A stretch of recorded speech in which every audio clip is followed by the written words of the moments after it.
Hello everybody, my name is Ann Théato and welcome to the Psychic Matters podcast, episode number 56. In this episode, Psychical Researcher Tricia Robertson shares some fascinating stories from her paranormal investigations over the past 36 years, meticulously examining so many different cases of paranormal phenomena in as scientific a manner as possible. And based on her evidence, she discusses the conclusions she has reached to date. I think you are going to be absolutely fascinated by Tricia's findings. But just before I introduce you to Tricia, I just want to say happy birthday to the Psychic Matters podcast.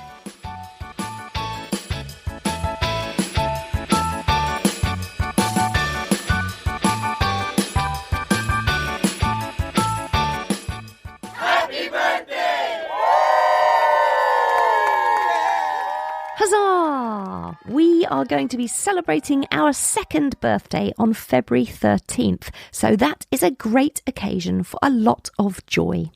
These past couple of years, I have created 56 different episodes for you. We've had 46,500 downloads, and Psychic Matters has been listened to in 98 different countries around the world and 3,800 cities and towns across the globe. I am so blessed to have had 80 5-star reviews to date, and I've interviewed some of the most talented psychics, mediums, lightworkers and paranormal experts working in the field today.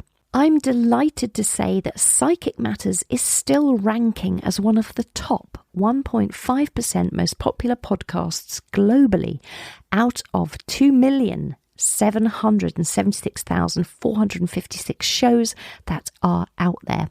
So there's a lot to celebrate, and of course the show could not exist without you, the listener.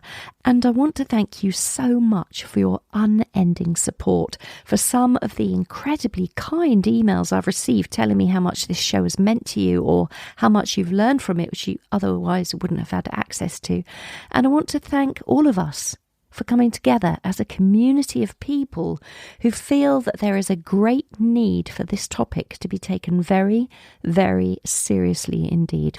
I'm sure that you'll agree with me that there are far too many people out there with psychic and mediumistic abilities who are struggling to understand what's happening to them, or maybe they're experiencing fear or anxiety or even ridicule from those around them, and we all know how terrible that feels. And I still get ridiculed on, I would say, a weekly basis. And unfortunately, instead of being encouraged to embrace our gifts, we often ignore them, or worse, because we're so desperate as human beings to fit in and be accepted in our friendship groups, our relationships and our families, we accept other people's opinion that somehow we are in the wrong. But with this podcast, I can help people step into their power, keep that front and centre of their lives so that they can confidently advance their psychic and mediumistic knowing and be expertly guided by my guests and myself, and therefore truly support people along their unique spiritual path. And I'm sure you have also found that it can be very difficult for those of us who want to undergo training to develop our clairvoyance. In the Western world, even in this modern 21st century, there are very few good teachers who uphold and advance psychic teaching, and many of my listeners live in countries where there is no access to tuition of any kind, or they live in societies where psychic and mediumistic gifts are frowned upon. Hence, I created this podcast. And also, years ago, I couldn't get any training either. I was on my own with 2 children to bring up, and there was just no way I could get to a class. I had absolutely no money. I had no family close by to help, and there was just no way that I could leave my children. And it's because of that experience, really, that I decided to create this podcast, because I don't want anyone to go through that. Psychic Matters is a free resource for everyone and anyone with an interest in the subject matter. There is tuition on this podcast for people. There is access to the incredible information that we need to give us a firm foundation for our work. And you can learn how to develop your spiritual gifts from your own home.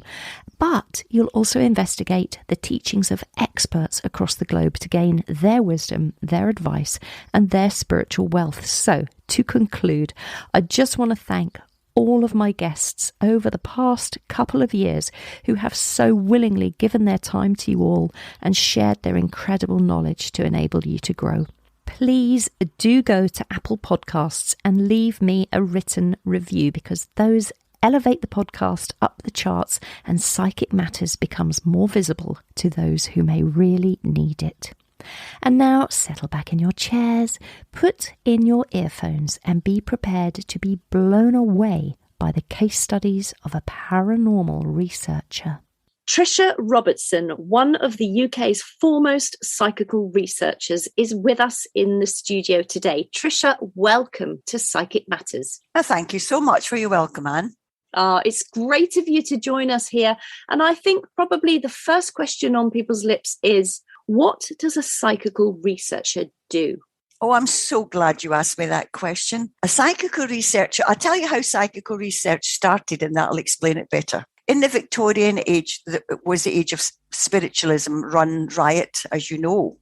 Now, obviously, many claims were made about that. So a group of intellectuals and scientists, etc., got together and they formed the Society for Psychical Research.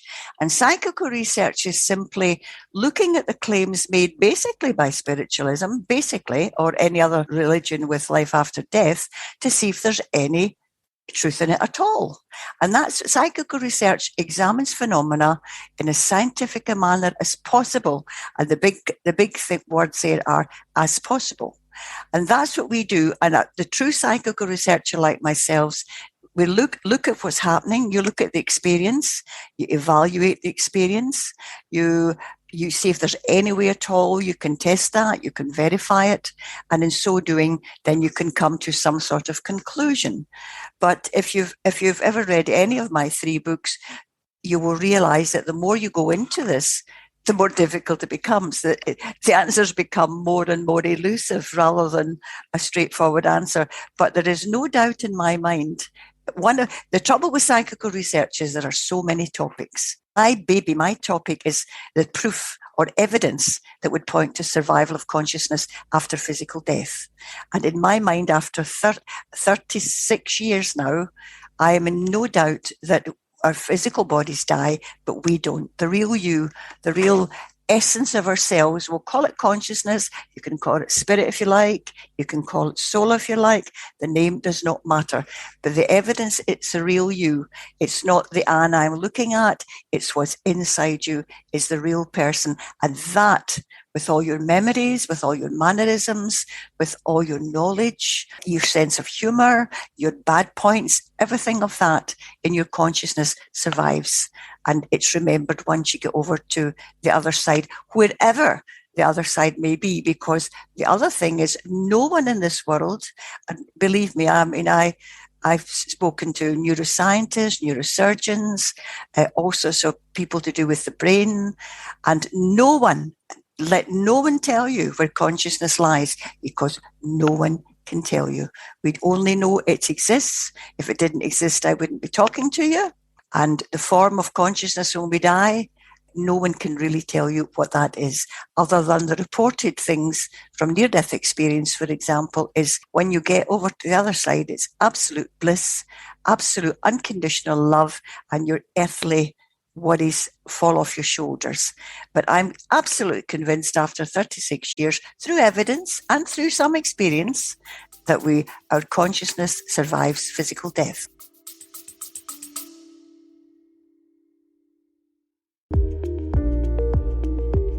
Eye-Opening Moments podcast are real-life stories of adversity, encounters, and perspectives. They are moments that can lift your spirits, give you some food for thought, or move you.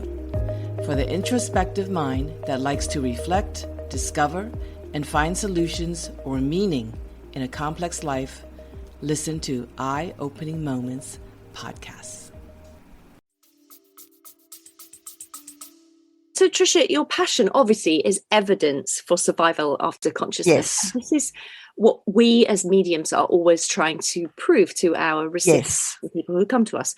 Where does the science lie? What has been proven? What can you tell us about that?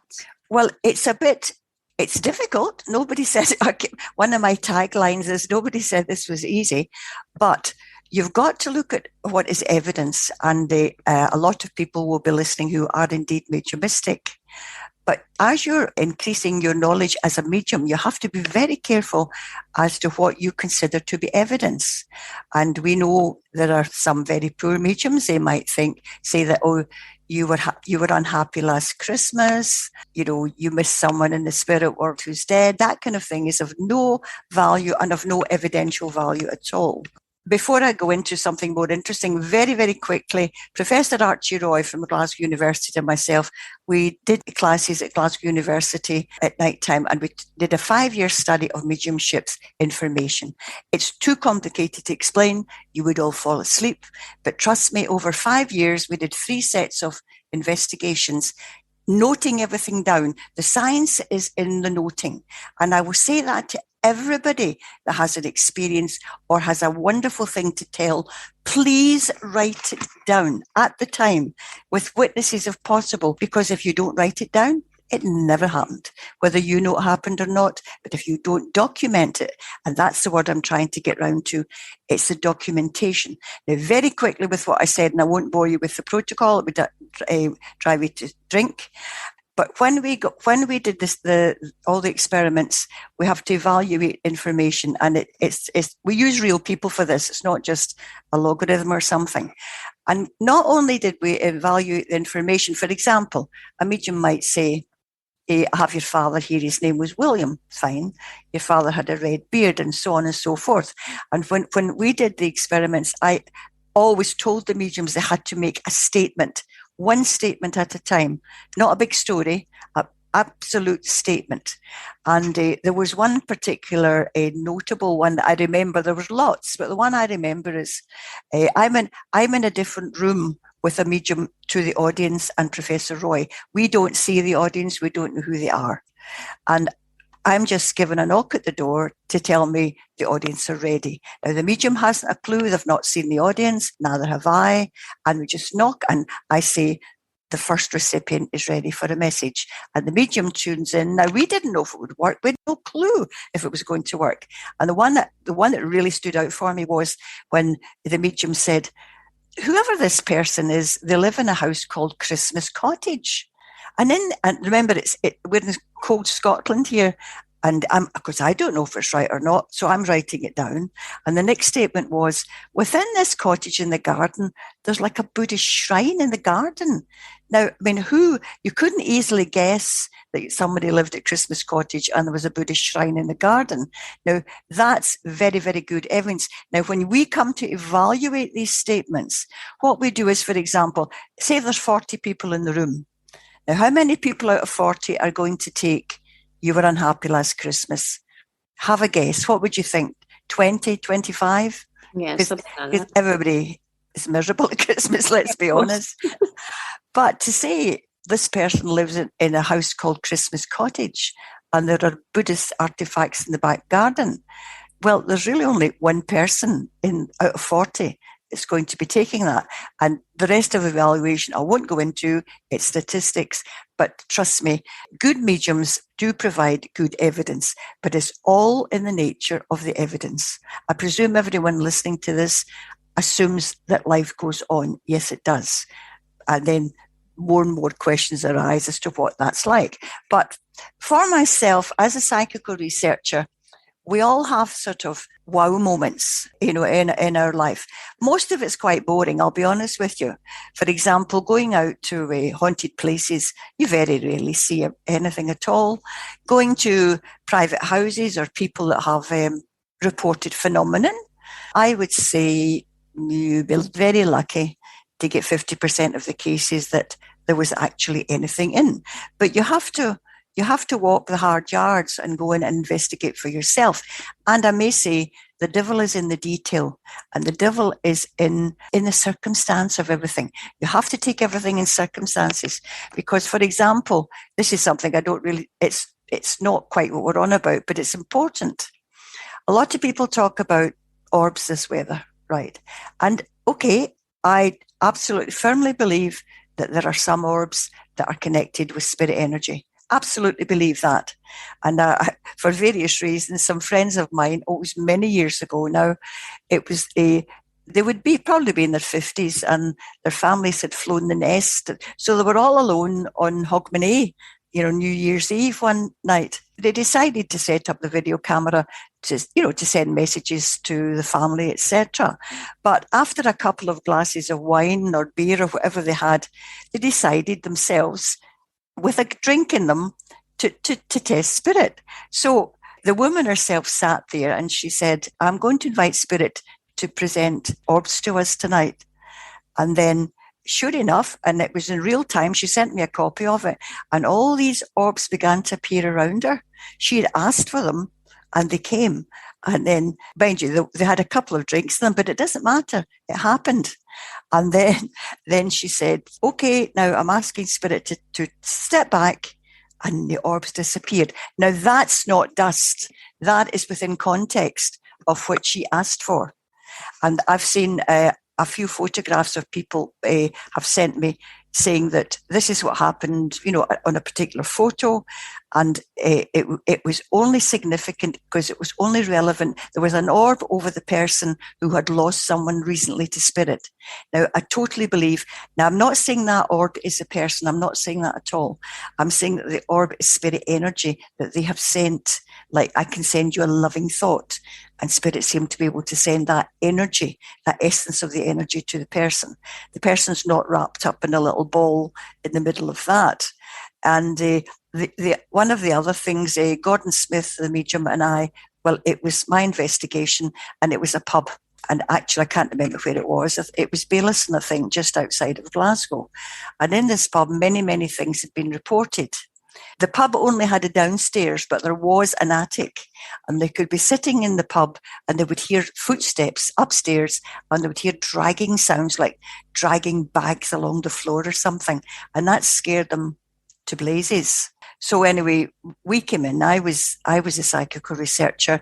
I took Gordon Smith with me, and there was a team, and I can't remember if it was BBC or STV. I can't remember. It was one of them anyway. So we Julie went up. I took another lad from the Scottish Society for Psychical Research with me. David was the sound man. He was recording temperatures and things. So we climbed this ladder. Now, don't laugh, a ladder. I had to climb this ladder into a loft, which was fortunate that I had on trousers, because the team below were taking photos from below. So anyway, we got into this attic, and it was huge, and half the floorboards were missing. It was really dangerous. So anyway, Gordon and I are up the stair, and although I'm not a medium, I'll stress that, but I do get feelings. I do feel temperature change, things like that. But it's good that I'm not a medium, because that keeps me out of it. Anyway, we're going about the attic. David's taking his temperature sensors and all of that. And Gordon was at the other end of the room, and he shouted to me. Now, I think it was BBC. They were filming, and Gordon's at one side of the room, and Gordon said to me, Tricia, come over here. He said, there's something here. There was a fireplace here or something at one time. So anyway, I'm stepping over the floorboards as they were and the holes to get to Gordon. And Gordon suddenly he put his hand up and he went, oh my goodness, he said, there's a huge orb just appeared there. Now, to our eyes, my eyes, and the men from the BBC, we could not see a thing. And then the BBC, the cameraman shouted, come here quickly, Tricia, come here. And of course, they're digital cameras. So I ran round to see, they've got a screen. And on the screen, where Gordon said, look, there's a fantastic orb here. On the screen was a huge thing, like a moon, on the camera, exactly where Gordon held his hand. So orbs are real. They are energy. They absolutely are. And that's obvious that somebody's trying to tell you that the energy is there. So that's all I'll say about orbs. So every single thing of this is in context. Now, for example, another one that was in context was, I took Professor Roy, now it's outside of Glasgow. I think it was Motherwell, actually, which is outside Glasgow, where a young couple had been complaining. All we know is they phone up and they say, we think we've got something in the house. Now, Archie had a great sense of humour too. And Archie always called us Rent-a-Kill or Mulder and Scully or Scullery and Mildew. You know, he always had a good laugh. We were the last resort that people would call in fact, called us Rent-a-Kill as well. They've been to the church. They've been to various people. Nothing happens. So for some reason, they find us. I don't know why they find us. So Archie and I trotted along. Well, I drove Archie to this particular house. Now, it was a brand new house built on a new private housing estate. And of course, we went in knowing absolutely nothing. So when we got in there, the story was, and the story you hear at the beginning is not necessarily the right story. We were told that they had a 6-month-old baby.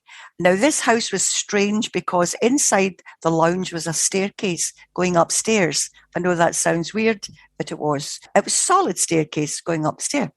The baby's pram would often be put at the foot of the stair, but when the baby got to 6 months or so, it would look up the stair and smile at something, a big grin, and it freaked them out, but they didn't think too much about that. They also noticed that some things were being moved in the house, but they didn't really want to know about that either. They kind of said, no, that didn't really happen. And then one night, the pièce de résistance, one night they were sitting either side of the fireplace.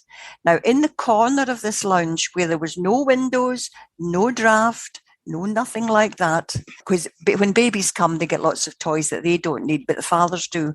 And in this corner, there was a whole pile of toys, wind-up cars, a whole pile of toys all together. And in the middle of this was a helium balloon, which was very obvious going up near the ceiling. And they were sitting there watching the television, and suddenly they heard this noise. It was like... And they looked over at the corner of the toys, and this car suddenly appeared. It came out across the wooden flooring, right past the two of them on the chair, and went to the other side of the room. Well, they just looked at each other. And then a second or two later, they had another where a toy appeared to be winding itself up, and another toy came right along the wooden floor past the two of them. Well, they looked at each other, trying to pretend it didn't happen. And then they noticed the helium balloon. It was in a very long string. And the helium balloon, no draft, no wind, I've checked it all. The balloon started to go around in a circle like that, slowly at first. And then it picked up speed and the description of the circle got faster and faster and faster. And every time it described a revolution, there was a blue light pulsated at the top of it. So it was like, boom, light. And of course, they just looked at that and looked at each other. Now, the man was about 6'2" and a very burly chap, and he was terrified. He just ran upstairs to his bed and pulled the covers over his head, as men often do. So this left them in a big predicament. They didn't know what to do. And of course, everybody thinks it's something evil. They all think it's evil, which is not, of course. So then that's when the Rent-a-Kill, the Mulder and Scully were actually called in. So anyway, when we went into the house, I noticed the girl was very tiny. She was about 5 feet, very slim, and she'd had this baby 6 months ago. She was very pale and quite sad looking, actually.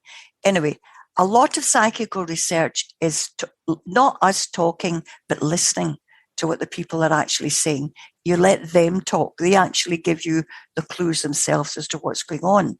Anyway, it became obvious that this girl's mother had died before the baby was born. And she was young. The girl was only about 24, so the mum must have been young. So the mum had died 6 months before the baby was born. So a click in Trisha's mind, the mother has never seen this baby. Okay, keep that one to myself for the moment. So we let them talk a while, and then I said, then the man was telling us about a particular vase that was moved in the hallway, and I said, now, what about this vase that was in the hallway? And I had offered then the suggestion that maybe, just maybe, the girl's mother was around in context, just letting them know that she was there and she knew about the baby. Now, the man's first words to me were, "Can you not make the old bitch go away?" Which didn't sit too well with the girl. And I kind of, yeah, you're making a face. I kind of my mouth open there. I know, and I kind of ignored it. And I said, well, and then he said, "Oh, wait a minute." He said, "That vase that keeps getting moved, we go out, there's nobody else in the house. The vase that keeps moving is the vase that she bought us." And I kind of went, da-da, Well, it's a possibility then. In fact, it's becoming more and more probable that the person that's moving the vase and the other things is indeed your mother-in-law. But she means no harm about it at all. She just wants to I can't remember the girl's name. She just wants to let your wife know that she knows about the baby. She's very happy. And the man said, "Can you not make her go away?" I said, "Well, look at your wife's face." And now by that time, she was very pale. But by that time, when she realized it might be her mother, she got color in her cheeks and she was smiling. She was a different girl altogether. And I said, "Look at your wife's face." I said, "Look how happy she is, the fact that she knows now her mother knows about the baby and has seen the baby." And I said, "But as time goes on, if she does I didn't say a nuisance, if she does keep coming back," I said, we're not mediums, I could bring someone with me who could talk to her and perhaps persuade her to go. I said, "But for now," I said, "I would leave it the way it is. There's nothing evil here, nothing wrong whatsoever." So the girl she was smiling, but she was absolutely delighted. And I said, "Now, you've got my number." I said, "We always say to people, you can phone me anytime if there's a problem or if this doesn't resolve itself." Now that you recognize, you acknowledge that she knows what's going on. I never heard another thing from them. So you see, that's all context. Nothing else happened. And in a psychical researcher's world, that is indeed proof. I can give you a very quick, funny one before I go into a more detailed one. The funny one, can I ask, how does our unconsciousness move things? God knows. No idea whatsoever. No one can answer that. I do know that while we're here now, in my third book, I do speak a bit about this, and I speak about now Uri Geller. Everybody laughs at Uri Geller, but trust me, Uri Geller can move things with his mind. He can. And all the facts and figures, in fact, he was thoroughly tested in laboratories. It's all there in the third book by Professor Hasted, who was fastidious, and he didn't like Uri Geller to start with. And he actually didn't like him when he was finished. But he said, no matter how much of a showman that Uri Geller is, he more or less said, and he does talk rubbish at times, he didn't quite say that. He said there is absolutely no scientific doubt that by his own mental processes, Uri Geller can move things. But you'd have to read the whole chapter in the third book. But you cannot doubt it because it's there in black and white, but people actually didn't like him and didn't want it to be true. We don't know. And how spirit can actually do that, nobody knows. We only know that they can. You and I don't know the inside workings of this computer we're working at, but we know what it does. Yeah. And I was going to say earlier on, in psychical research and in our world, there's two methods of proof. There's proof like mathematical proof. If you take 2 apples and add another 2 apples, you're going to have 4 apples. That's never going to change. But we also have the greater proof of, as in a court of law. People have, in the past, have had their lives taken because the burden of proof is such that it's proven that they maybe murdered someone. And psychical research is like that. It's proof as in a court of law. What other reason could there be for the next account I'm going to give you? Because it's these, and this is my particular big wow moment, is the one I'm going to tell you. Probably like yourself, and even mediums listening, there must be times, and if you don't do this, you're not doing it right. There are times in our lives where we think we know what we know. And then you have to stop every so often and say, now, what do I really know? What can I really hang my hat on? What can I truly, I won't say believe, because belief doesn't come into it. And then you reevaluate what you've seen, what you've done, everybody, medium, everything. And then you go back and you remember something and you go, oh yeah, well, of course that happened, and that can't be explained in any other way whatsoever. So the proof has to be, as in a court of law, as an observational, like astronomy, where they observe things in the sky, they observe the motions, and only through observation can they then make some kind of theory. And that's all we can do. We can never put it in a bottle, psychical research, because it doesn't necessarily mean to be the same for everyone. For example, in our 5-year work, I think I used 16 mediums, Scotland and England actually, over that time. But I only used mediums that I knew were, if not reasonably good, or very good. If I had used mediums who were not good, then our figures would not have been what they were. But why am I going to use poor mediums? I'm going to use poor mediums that have got a chance. I mean, we didn't know if it would work. And on the medium side, every medium worked. I mean, we don't get paid or anything like that. Everybody worked for absolute nothing. We all did it out of love of the truth, looking for evidence for survival. Because my own raison d'etre, as it were, and why I wrote the books, after giving lectures and had all this information and all the experience, I actually wrote my first book in self-defense, because Archie Roy died in 2012. And I thought, if I don't put this down in a book, that would be a sin for me not to do that, because there are so many people walking about the street that think when their loved ones die, they're never going to see them or hear from them again. And it's these people, the man in the street, the woman in the street, that could be brokenhearted, but perhaps helped by some of the things I've put in the book. That is the reason I wrote the first book. Then I realised there's so much more material that I wrote the second book and so on. But that's me. I'm not going to do any more. I've said my piece. I've given the evidential stuff. And of course, a lot of it's done in humour, although people get hold of me and I don't know how they get me. And I know that mediums do a fantastic job with helping people with bereavement. But I even had one woman, although I'm trying to think, it would be what? It would be about 14 years ago maybe now. I was in a flat on my own. I had been divorced. And I got a call from somebody, God knows how she got my number. And this woman said, it's my son's funeral tomorrow. And after the funeral, I'm going to join him, meaning she was going to kill herself. And of course, I'm just answering a phone in my hallway, And of course, your mind kicks in. And I said, oh, no, you're not going to be doing that. And she said, why not? I said, because I'm making this up, by the way. And I said, because if you go before your time, you may not necessarily meet your son. I only said that to make her stop and think. And I thought, now, what can I do? Why are you phoning me? And I thought, so I'm just talking to her. And I said, look, I can't help you really with that. But if you give me your number, at that time you didn't have caller display. I said, if you give me your number, I will get hold of a medium and I will get them to phone you back. Now, I didn't have a clue who I was going to phone, but there's a lovely medium in Fife called Helen Cuthell, who's very, very genuine, very quiet, doesn't use a computer, very old-worldy, very, very nice. And I thought, God, I don't know if I can get hold of her or not. So I phoned the house and she answered, and I'm saying, hello, Helen. And she's having this, hello, Trisha, how are you? I went, no, Helen, this is important.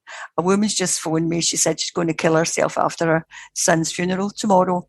I said, could you phone her back? She said, oh, yes, no problem. Yes, that's fine. That's fine, Trisha. So anyway, she phoned the woman back, and she was an hour later, pardon me, my phone rang and it was Helen. And she said, oh, yes, we got on fine. And and of course, I said, look, Helen, stop what you're telling me. Her husband was in the room. I said, go and get a piece of paper or a pen or a pad and write down exactly what's in your mind that you told this woman. Write it down now. Oh, I don't think I can remember. Her husband says, I remember. So anyway, I said, please do it now. Just trust me. Go and write down everything you've said there.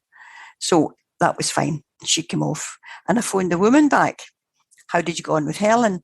Oh, lovely. She told me, and I said, look, don't tell me now what Helen told you.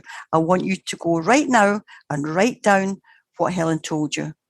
And this is my address. I never give out people my address. And I said, and please, I said, this will help other people tremendously if you do this. And she was fine. The woman by that time wasn't talking about committing suicide. And anyway, they both did. Helen wrote it from her place in Fife. The lady down in England got the letters, and I compared the two things together. I think it's in the second book, I'm not sure. And it's all the details there Helen gave, the son's name. There was going to be 2 black horses at the funeral. What their names were, would be drawing the hairs with the body in it. All sorts of things like I can't remember the boy's name. It doesn't matter. He's telling me that his brother stole his trainers. He said he took the trainers off that I had on and put his old trainers back on me in the coffin because he thought the trainers were too good. I mean, you can't make that up. Nobody knows that. And so I can't remember how many pieces of information. And so it went on, and every single thing that could be verified one by the other. And things that were going to happen the next day, for example, were absolutely correct. Now, you can't make that up. That was a good one. But my own wow moment, that wasn't a wow moment for me because I had to wait, and there's a certain amount of evaluation in that. But my own wow moment it was about 1997. A woman approached me. It was in Glasgow Association of Spiritualists because I like to keep an eye on the mediums. She came up to me and she said, "Could I speak to you?" And I said, "Certainly." So she spoke to me in the tea room and she said, "My daughter was murdered 6 months ago, and the police are no way near finding out, what's happened about it at all." And of course, this woman doesn't live in the same place as me. And I said, well, now I knew she wanted me to get a reading with a medium for her, but it was too early. She was too raw. And I thought, no, I don't think that's appropriate. I said, well, what to do is, I said, I'll meet you again. We made a time for her to meet again in the tea room. And I said, bring me an envelope with something that belongs to your girl in, give it to me, seal the envelope, don't want to see it, give it to me, and I will take it to some mediums and we'll see if they can get anything about your daughter. So that's what happened. I can't remember the actual days now. Anyway, I met her another time and she gave me this envelope. And I said, no, I can't promise anything, but I will take it to mediums and we'll see if we can get anything that could help you. Because that's basically, I like to help people too, as I'm sure you do if you can. You don't give them false hope, but you like to help them where and when you can. Yeah. So that's what happened. I can't remember the actual day. I presume she maybe met me on a Sunday. I don't know. Anyway, so I started the sort of next day, and I have no clue what's in this envelope. It was lumpy. It certainly wasn't a watch, and it certainly wasn't a ring. It was just lumpy.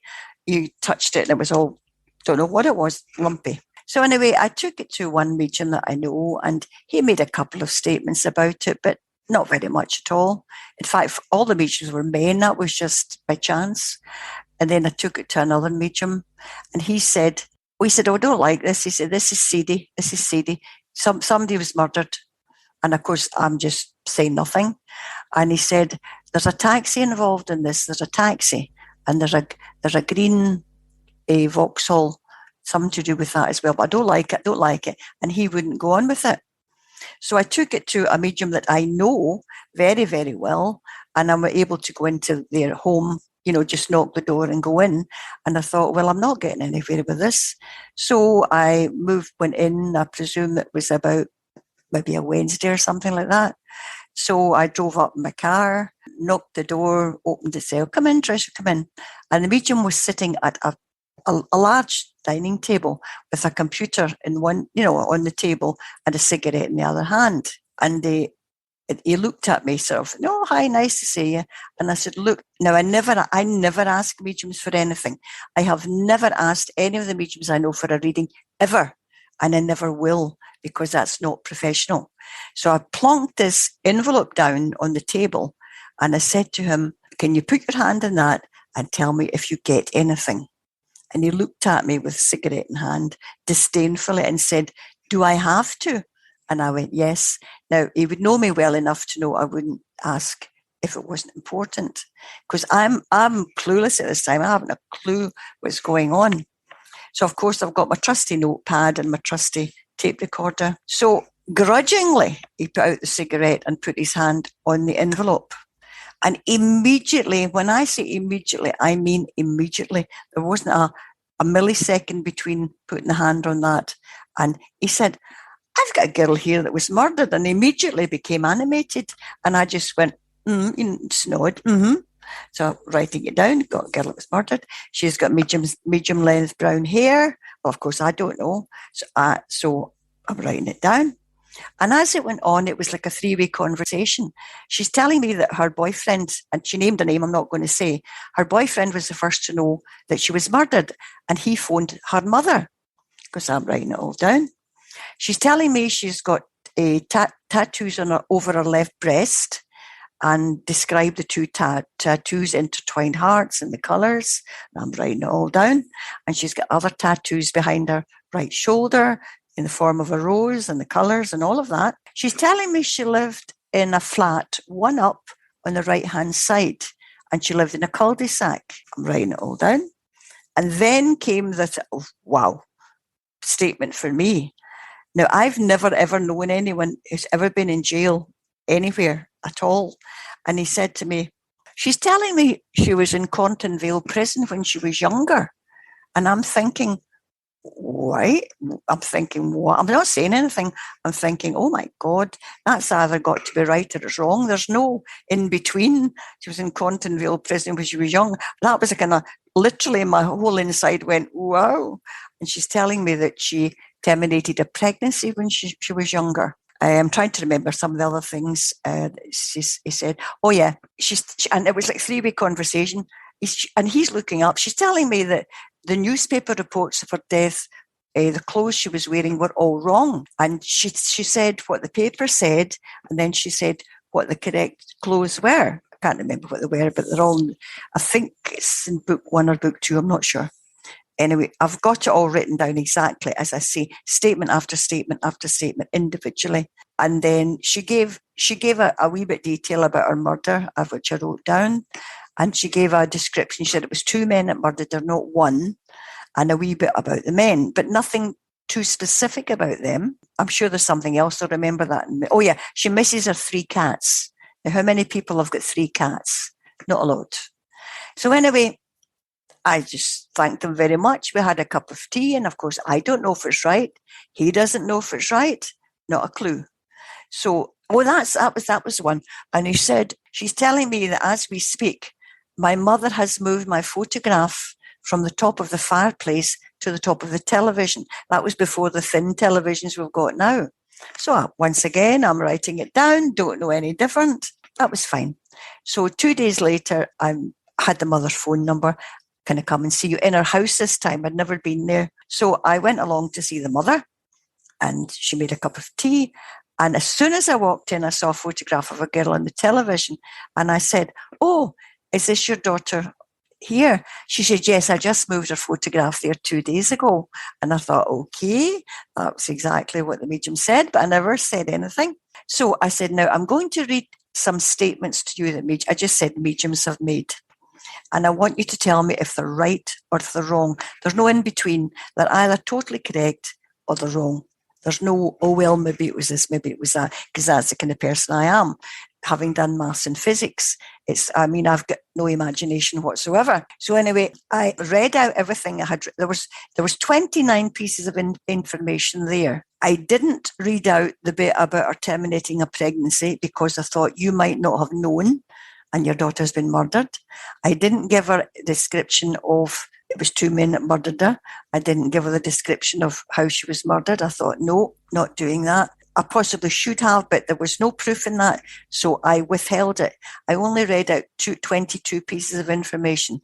Every single thing I've told you, every single bit of it was 100% correct. 22 out of 22. Even to 3 cats, a cul-de-sac, tattoos, in Contonville prison. I thought, oh my God. Now, that was kind of my wow moment. But I did sort of the honourable thing when I did the statistics. Now, some people, if they don't like figures, can fudge them a bit by putting the figures they don't like. They call it a file drawer system. But I included the 29 statements in my calculations. But even counting those other 7 pieces of information as wrong, just counting them wrong, the odds against chance of the medium talking to themselves were astronomical. I can't remember, 10 to the minus 6, something like that, which is astronomical. There's no way that medium could have given me that information by chance. Absolutely and totally, absolutely no way whatsoever. So that constitutes evidence for me. And I know that is exactly the way it happened, and that I hang on to. The medium, of course, is a very, very, very good medium, of course. And he was neither up nor down. He went, okay, let's have a cup of tea now. It's amazing. I mean, that's a brilliant story. And what was in the envelope that he had? Well, I nearly cried. We didn't open the envelope. I'm a softie underneath. I found it so touching. But before I go on to that bit, and before I cry, the things to note about that, the girl said, my mother has moved my photograph today from the top of the fireplace to the top of the television. My boyfriend was the first to know I was dead. He phoned my mother. So the consciousness, the energy, the intelligence knew of things that happened after she had died. So even if it was some sort of Akashic record of your life, that doesn't account for a person knowing things that had happened. I mean, and it's so personal, so emotional. There's no way in hell's chance that that's coming from some sort of digital library. It was emotional. It was to do with the person. And all of this, and your mediums will all agree, emotion is a necessity when you're doing a mediumship work, or even what I do. Back to the envelope I don't want to talk about. And I said to the mother, what was in the envelope?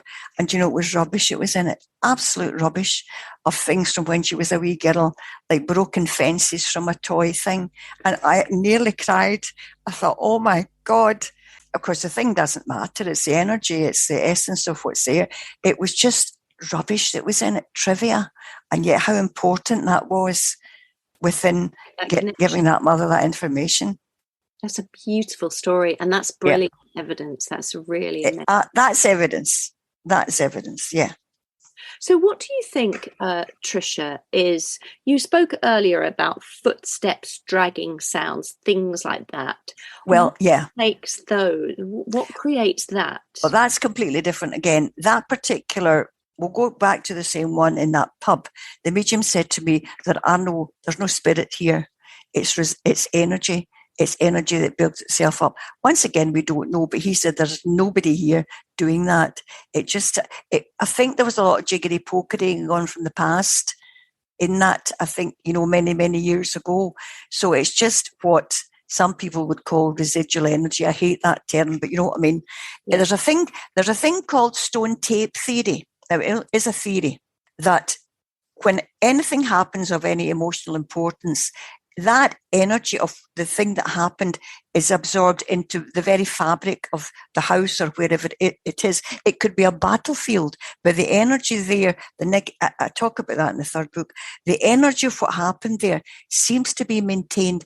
And it's actually not even, it's in the time and space.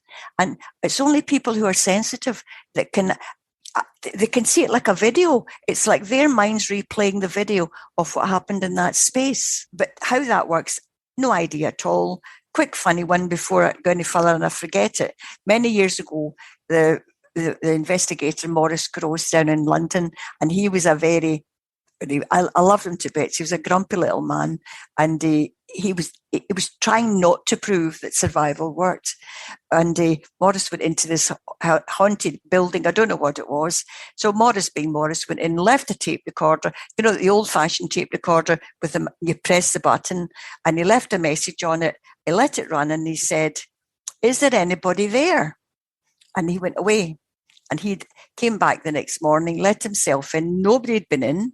So he rewound the tape and played it. And what he heard was himself saying, "Is there anybody there?" And then silence. And a voice said, "No." That's hilarious. So work that one out. Very, very interesting. What can you tell us about electronic voice phenomena that's been proven, things like that, other examples?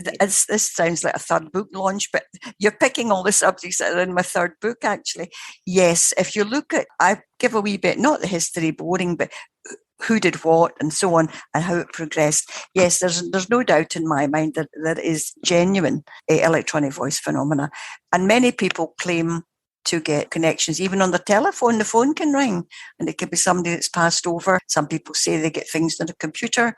And at the moment, I have someone I know loosely in Australia, and they're using 2 smartphones.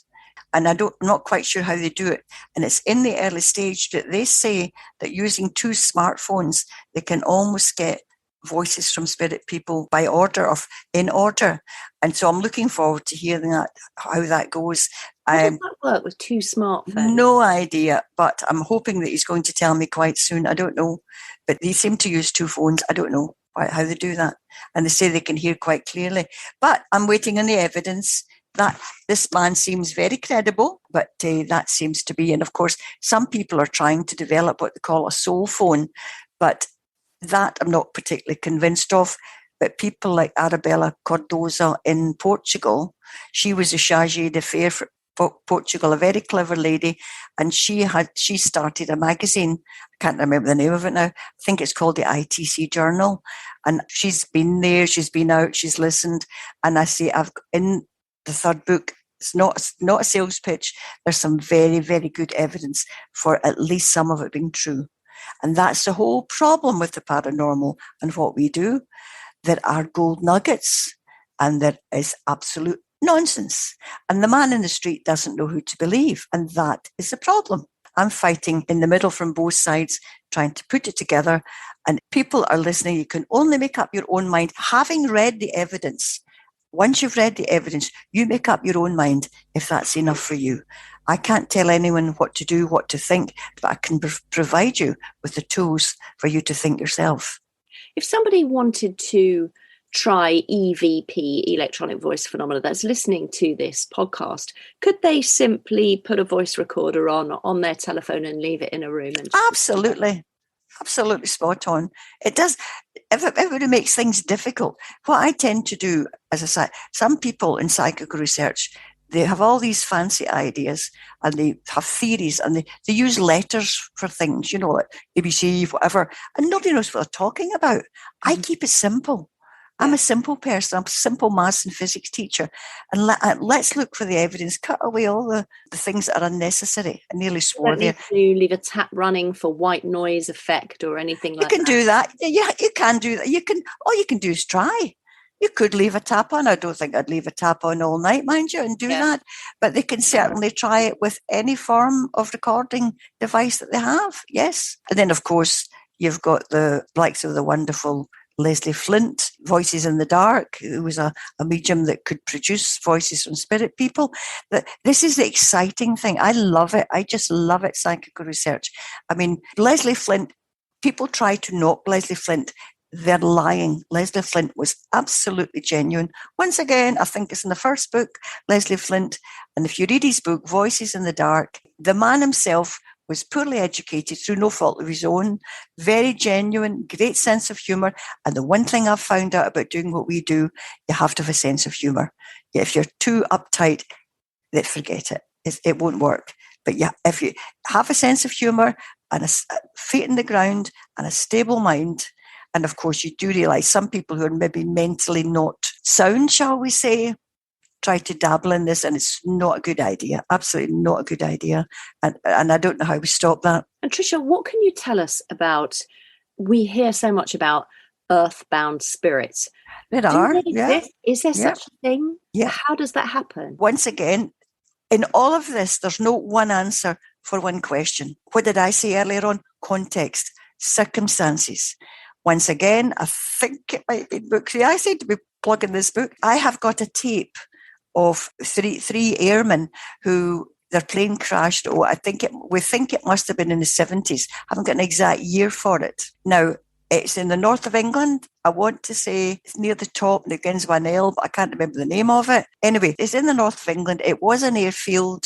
during the Second World War, and they used it for a while afterwards, and then they get rid of it. And the land, massive land, was bought by the construction industry, training something or other, builders or something like that. And it was these guys you see with up the big ladders with all the heavy machinery, the big burly guys with hard hats. It was a training ground for training these guys as builders, master builders. So you're not talking about airy-fairy people, you're talking about guys with their feet on the ground. So what they did was the company, they turned in one of the hangars into a squash courts, it would be more than one. And that was great to begin with. Then they discovered that nobody was using the squash courts. So they made inquiry quietly, and they discovered that these big men didn't like going into squash courts because there's a funny feeling in it. They just felt eerie in it. So this is England we're talking about. So the Church of England are absolutely great. They've got a diocese for healing, they call it, but they investigate things like that. They know that people survive. So this Church of England minister came, and he brought his wife, bizarrely, who was a medium. So you've got a Church of England minister whose wife is a medium, and she's a trance medium. Then they had two people there, one recording, and they had another person there as a witness. They just went in on their own. Actually, I think I've told you a lie. I think the minister went there on his own to begin with, and he looked around and he said, "Oh, there's something here." And then they made another appointment, and they brought the minister, the wife that was medium, somebody with a sound, and another person just as a witness. So I've got the tape of that, and it's absolutely amazing. It would let your hair actually curl. I'll give you a quick thing on it, but hearing it is the only thing that really does it for you. So they go in, you can hear the wife breathing, and it's not fake. You can hear her breathing getting deeper and deeper and deeper. And the minister's saying to the air, "Is there anyone here in trouble? How can we help you?" And then slowly and gradually, a voice comes through the wife. It's just a shaky voice. It's like, you can't make it. And the minister said, "What is your name?" And it's very, very shaky. It's as if he's cold. "My name is Dusty Miller." And he said, "Okay." He said, "Is there anyone there with you?" And then slowly, this is very slowly, you get the names Jerry Arnold and Pat. I can't remember his other name, but say it's Pat Garrity. It's not, but it's Pat something. Pat Sullivan, Jerry Arnold, and Dusty Miller. So he said, "How can we help you? Where do you think you are? Our plane crashed. And are you cold?" Yes, we're cold. Anyway, the minister said in a very strong, wonderful voice, he said, "Do you realize you have died? You have died at this spot?" No. He said, "Look, we will help you. We will try to help you." So the woman's bringing through voices, etc., etc. And the minister's kind of talking to himself, and he said, "Now, how can I help you?" He said, "I want you to look up." And he said, "Dusty, Pat, Jerry, I want you all to look up and see if you see any point of light above you."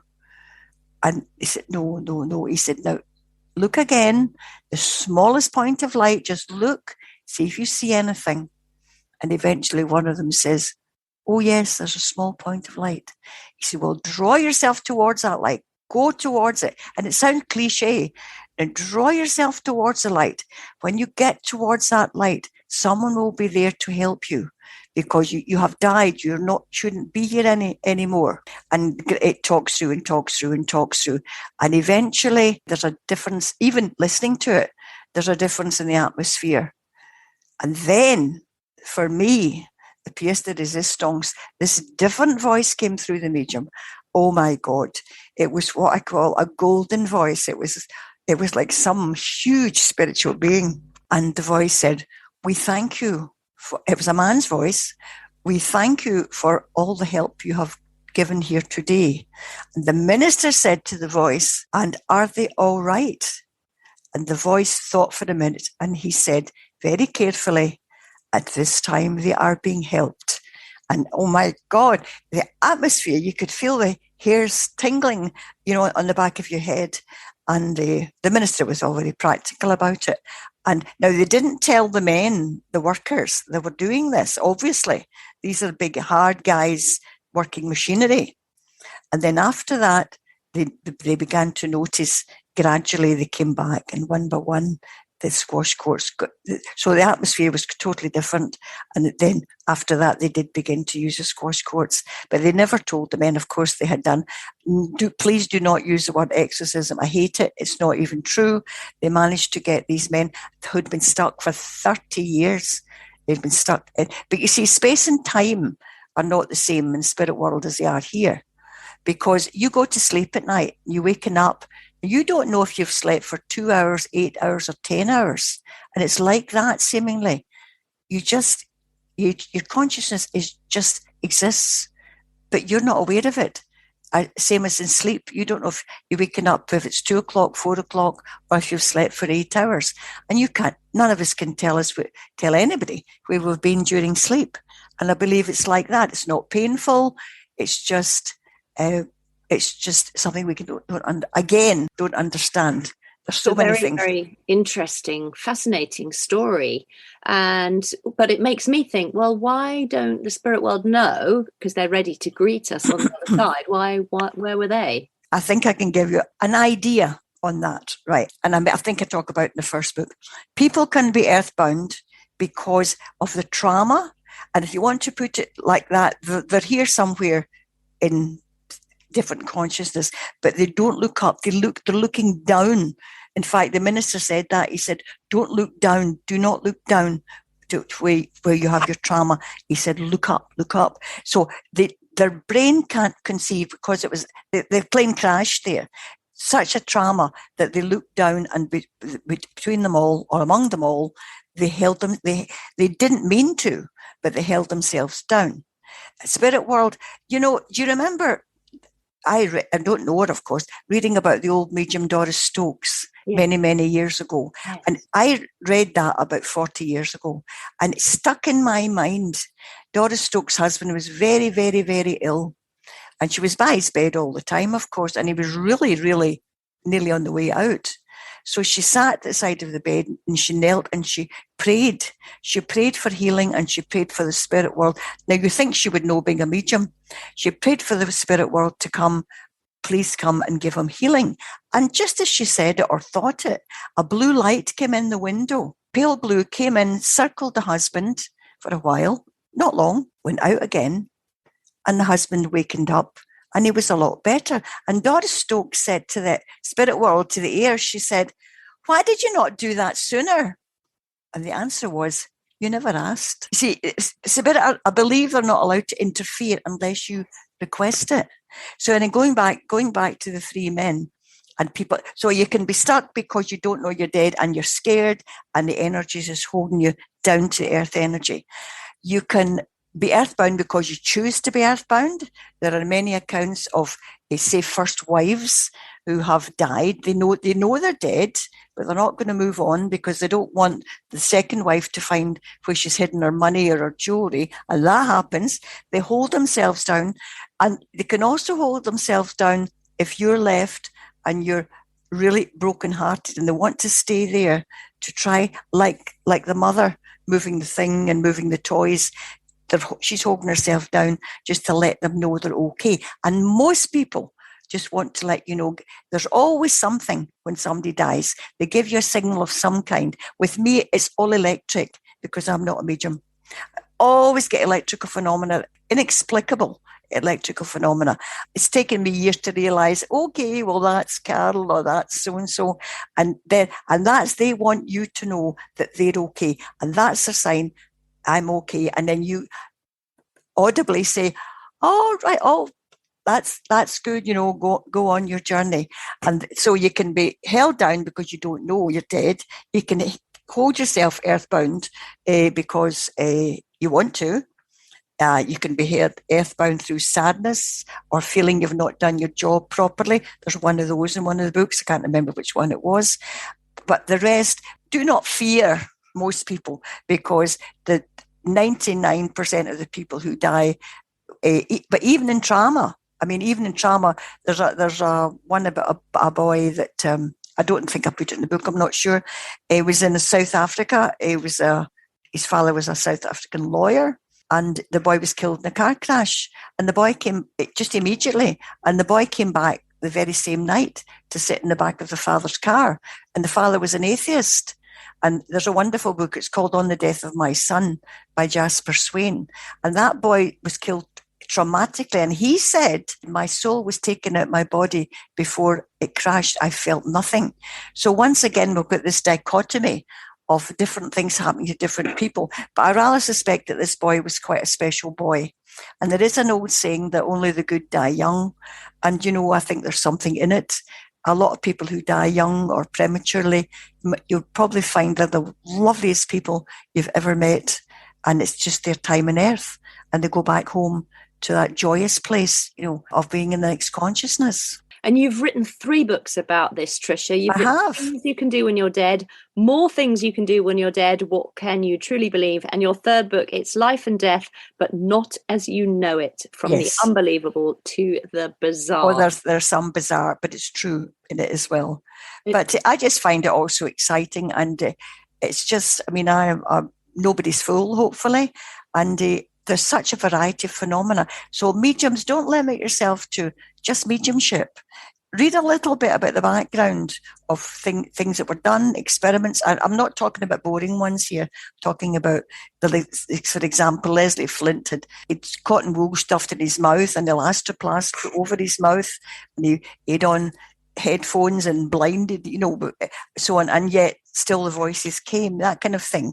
But more interesting than that, and of course, all the testing that was done on the likes of Uri Geller. Now, Uri Geller's not a medium, of course, but he definitely can do psychokinesis. I've seen him do the spoons as closely as I am to you in this computer. That's true, absolutely. He definitely can. And what the skeptics want to say is always he's got something on the edge of the spoon, so the bowl falls down the way. No, it doesn't. When Uri Geller rubs the spoon, the bowl bends up the way. It doesn't fall off at all. It keeps going up. It doesn't fall. So you've got to beware of skeptics, beware of false information, and stand by your own truth.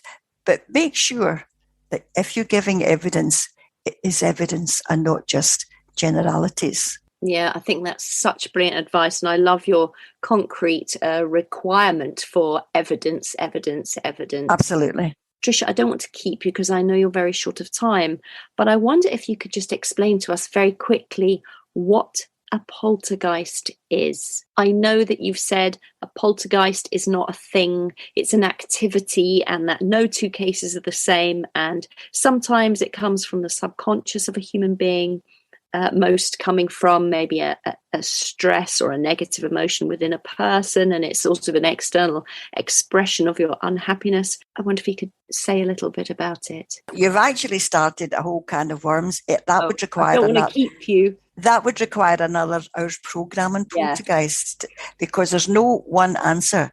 There's poltergeist activity can come from spirit world. You see, some people would call the one I told you about, the mother coming in and moving the vase. Some people would call that poltergeist activity. And well, if you want to call it that word, that's fine. And in a way, it is poltergeist activity because it's movement that you can't explain. But poltergeist activity can also be caused by the living agent, the person here. But seriously, that's another hour's worth on poltergeist. Yeah. I've heard you speak about it, saying it could come from the subconscious of the human being. Yep. It could be just... can come from spirit world too. It can do. But there's, once again, context, there's just so much. You can't... You see, this is the trouble. You can't say, when does an apparition become a poltergeist activity, and then we've not even touched on near-death experience or out-of-body experiences, not even touched on them, or healing, spiritual healing. I did a 5-year study on psychic surgeons, for example. There's just so much. So here's the thing. You've explained all this in your 3 books. So this is what we need to do. We need to go and buy your beautiful books full of knowledge, full of all of these different case studies and things that you've discovered and researched thoroughly. Where can people buy these books, Tricia? Amazon. You can get it in. You can order them in any bookshop, but Amazon or Book Depository is the easiest. Wonderful. Tricia, I just want to say thank you so much for sharing all of that with our listenership. We're also I hope they enjoyed it. Once again, Tricia, it's been lovely talking to you. Thank you. I look forward to seeing you again then, Anne. Tricia Robertson there, everybody, an amazing woman working in psychical research. I do urge you to buy her incredible books filled with factual evidence on cases she has worked on. Show notes for this episode are available on my website, anntheato.com, and they contain all the URLs and links so you can easily locate Tricia, her website and her books, plus look up anything referenced in this episode, such as more information on Maurice Grosse or maybe Gordon Smith. So if you have enjoyed this episode or any of my episodes, I'd be so grateful to you if you'd go to Apple Podcasts and leave a written review, because they really do help elevate the podcast up those podcast charts. And you can actually write more than one review. So if you've already left one, please do consider writing a second. And you know, we got to number 2 in the podcast charts in Slovenia. So that was really, really brilliant. And this is my 3rd year hosting Psychic Matters. So I'm aiming for a number 1 slot in the charts. And your podcast review could just help to make that happen. That's all for this week. Thank you again to my wonderful guest, Tricia Robertson, for sharing her experiences with us all. And when you think about it, what do we really know about paranormal research? We've heard of it, maybe in the past. We've now listened to Tricia's episode, but as she said, don't limit yourself. Read a little bit about the background of things. And what better place to start than with one of Tricia's books?